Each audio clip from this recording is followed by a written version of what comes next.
Congratulations, guys. You've completed level 1. You're now on to level 2, and Coach McDermitt has some foundation and strengthening exercises for us. You have lost a lot of the weight, and you really want to start building that strength, so he's going to start from the ground up. Okay, guys, level 2. Now, level 2 is very important because we're going to build a foundation for all the other levels. So it's really important that you not only pay attention to how to do the exercises, but obviously do them properly and don't move on from them until you really feel comfortable that you've got that down. You've got the connection between the brain and the body, okay? So that's what level 2 is all about. Okay, exercise 1, level 2, we're gonna do isometric holds. So I'm gonna have Brittany go ahead and lay down right here on this bench. She's gonna be,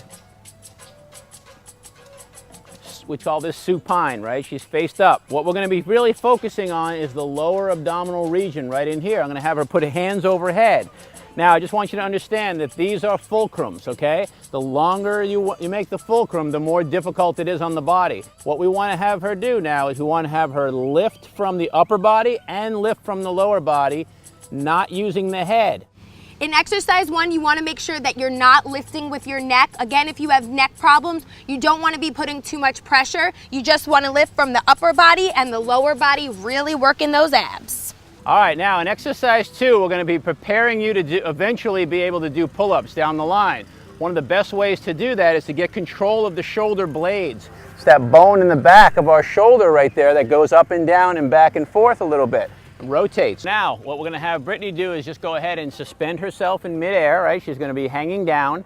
And again, the goal here is for her to be able to control her scapula. I'll put my hand right here, and I want you to just pull up from your scapula, from your shoulder blades. Hold that, and then come back down again. So you're going to exhale as you pull up, inhale as you come down. You're going to find these to be fairly difficult in the beginning. If you have to, and you're on a situation like this, she can take her feet and put them up here, and then she can give herself a little bit of help. So if you can bend your knees a little bit, let your arms suspend, and now just control that scapula.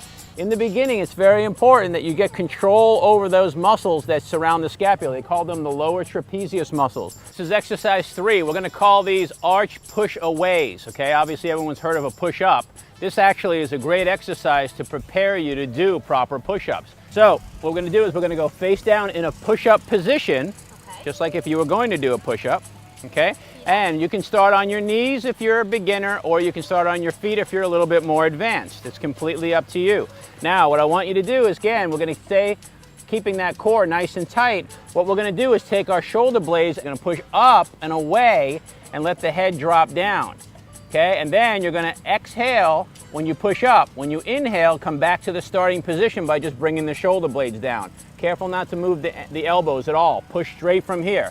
That's the key to this whole exercise, is not letting the elbows do the work, not letting the wrists do the work, but making the shoulder blades do the work. Very important.